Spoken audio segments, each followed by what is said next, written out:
اللہم صلی علی محمد و آل محمد۔ میں بیرسٹر مقصومہ بخاری ہوں اور آج 15 رمضان ہے۔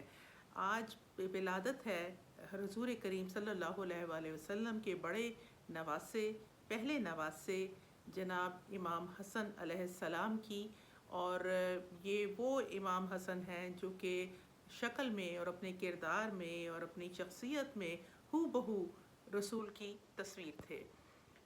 امام حسن کی جب پیدائش ہوتی ہے اور حضور کریم جو ہیں ان کو اپنی گود میں لیتے ہیں تو وہ ان کا نام خود رکھتے ہیں حسن۔ حسن کا مطلب ہوتا ہے اعلیٰ، بہت اچھا۔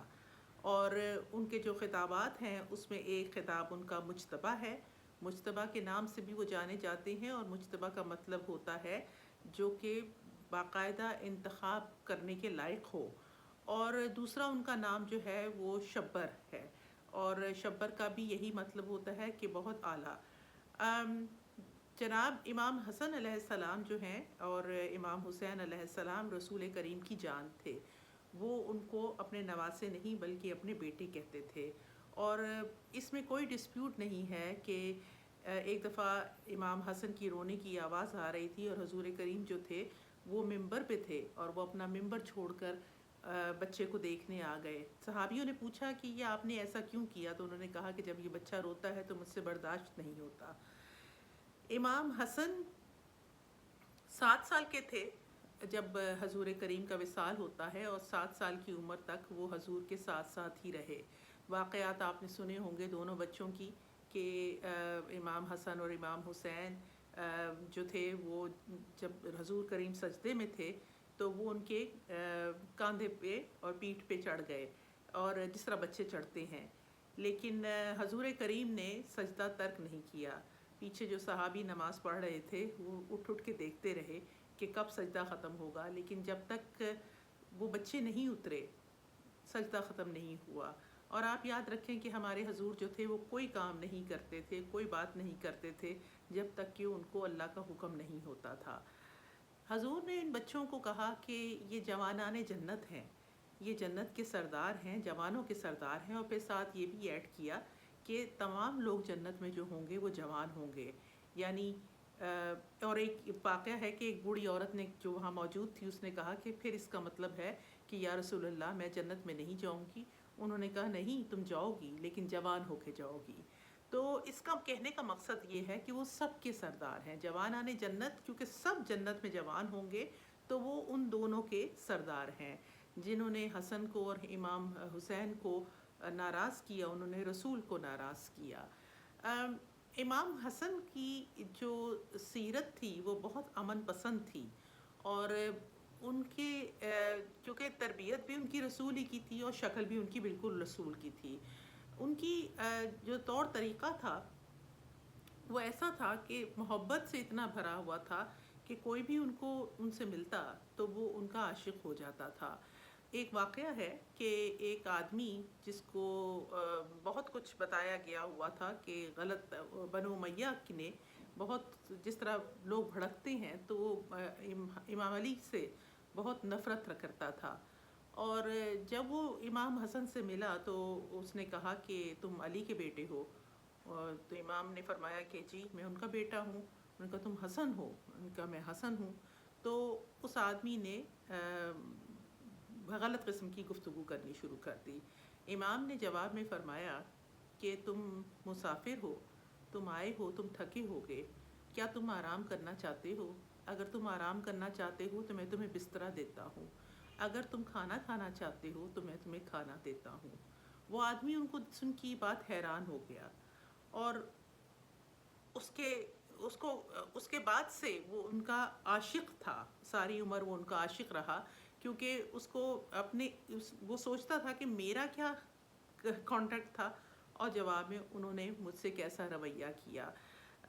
جب مال غنیمت آتا تھا اور بانٹا جاتا تھا تو لوگوں نے بہت بڑے بڑے گھر بھی بنا لیے اپنے، اور بہت آسائشیں بھی لینی شروع کر دیں، لیکن امام علی نے اس کو ایک ٹرسٹ بنایا تھا۔ ایک ٹرسٹ تھا جس میں ان کے خاندان کے لوگ تھے، اور وہ ٹرسٹ جو تھا وہ غریبوں کو، مسکینوں کو، اور جو کوئی بھی آنا چاہے اس کے لیے روز ایک دسترخوان بچتا تھا۔ یہ جو ٹریڈیشن ہے یہ رسول کریم کے دادا جناب ہاشم کی ہے، اور بنی ہاشم میں یہ ٹریڈیشن جو تھی جناب ابو طالب نے کی، اور پھر یہ امام علی کے گھر والوں نے کی۔ ایک واقعہ ہے کہ ایک آدمی مسافر جو تھا وہ آیا اور اس نے دیکھا کہ ایک آدمی جو ہے وہ کونے میں بیٹھا ہے اور اپنے گھٹنے سے کی مدد سے وہ ایک سوکھی ہوئی اکڑی ہوئی جو کی روٹی جو ہے وہ توڑ رہا ہے۔ تو وہ آدمی ان کے پاس جا کے بیٹھ گیا، یہ نہ جانتے ہوئے کہ وہ کون ہے۔ جناب علی جب اس آدمی نے پوچھا کہ کیا تم کھانا چاہتے ہو، اور اس نے کہا کہ ہاں میں کھانا چاہتا ہوں، انہوں نے کہا کہ جو کی روٹی کھاؤ گے، یہ والی روٹی کھاؤ گے، یا تازہ کھانا کھاؤ گے؟ اس آدمی نے جواب دیا کہ تازہ کھانا کھاؤں گا۔ تو اس شخص نے اس کو آدمی کو بتایا کہ فلاں جگہ چلے جاؤ، ذرا سا آگے، وہاں ایک گھر ہے اور وہاں پہ ایک بہت بڑا دسترخوان ہوگا، وہاں جا کے کھانا کھا لو۔ وہ آدمی جاگے چلا تو اس نے دیکھا کہ واقعی ہی بہت بڑا دسترخوان تھا اور اس میں ہر طرح کی نعمتیں جو تھیں وہ موجود تھیں۔ وہ آدمی کھانا کھاتا جا رہا تھا اور ساتھ ساتھ ایک کھکنے والا جو تھا وہ الگ کرتا جا رہا تھا۔ امام حسن وہاں پہ موجود تھے اور امام حسن نے اس آدمی سے کہا کہ دیکھو تم اطمینان سے کھانا کھاؤ، تم اطمینان سے کھانا کھاؤ، یہ اگر تم نے اپنے گھر والوں کے لیے کھانا لے کے جانا ہے تو تمہیں وہ بھی مل جائے گا، وہ تمہیں دے دیا جائے گا، لیکن اس وقت تم خود کھانا کھاؤ۔ اس نے کہا نہیں نہیں مولا، میں اپنے گھر والوں کے لیے نہیں لے کے جا رہا۔ وہ ایک آدمی تھا وہاں پہ اس جگہ پہ وہاں پہ بیٹھا ہوا تھا اور وہ بیچارہ سوکھی ہوئی جو کی روٹی کھا رہا تھا، تو میرا دل چاہ رہا ہے، وہ اچھا آدمی تھا، اللہ کا نیک بندہ تھا، تو میرا دل چاہ رہا ہے کہ میں اس کو یہ تازہ کھانا دوں۔ تو امام نے فرمایا کہ یہ انہی کا دسترخوان ہے، یہ امام علی کا دسترخوان ہے جہاں تم بیٹھے ہو۔ وہ پیسے مال غنیمت کے اور جو پیسے آتے تھے وہ اپنے گھر والوں پہ استعمال نہیں ہوتے تھے، وہ سب وہی جو کی روٹی کھاتے تھے جو امام علی کھا رہے تھے۔ یہ دسترخوان جو تھا یہ اور لوگوں کے لیے تھا۔ اور آج کل آپ سنیں گے کہ یہ کہا جاتا ہے اس وقت سے یہ امام حسن کے دسترخوان جو ہے یہ مشہور ہوا۔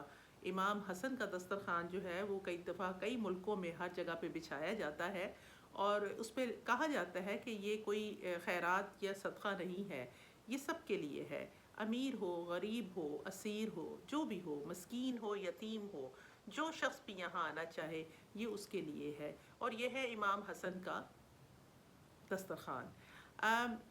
جب ان کی وصال ہوتا ہے اور ان کی زندگی جو ہے وہ ان کی زندگی جو ہے وہ امام علی کے ساتھ ہی گزری۔ 30 سال جو ہے وہ مدینے میں رہے، اور اس کے بعد جب وہ کوفہ، امام علی نے کوفہ جو ہے وہ دارالحکومت بنایا خلافت کا، تو وہ ان کے ساتھ وہاں شفٹ ہوئے، اور اس کے بعد جتنی بھی جنگیں ہوتی رہیں اس میں وہ شمولیت رکھتے تھے۔ باقی جو ہے وہ جب ان کا وصال آئے گا، شہادت آئے گی تو پھر بات کریں گے۔ اس وقت کے لیے اتنا ہی۔ بہت بہت مبارک ہو امام حسن کی ولادت تمام مومنین اور مومنات کو، تمام مسلمین اور مسلمات کو۔ بہت شکریہ بیرسٹر مقصومہ بخاری۔ ٹیک کیئر، خدا حافظ۔ اور اس کے بعد ہم جاری رکھیں گے اپنا نارمل سیریز جو ہم چلا رہے ہیں کہ مولا علی کے بارے میں، کہ دنیا نے علی کو کیوں نہیں سمجھا، لیکن کیونکہ آج 15 رمضان تھا تو امام کا ذکر کرنا لازمی تھا۔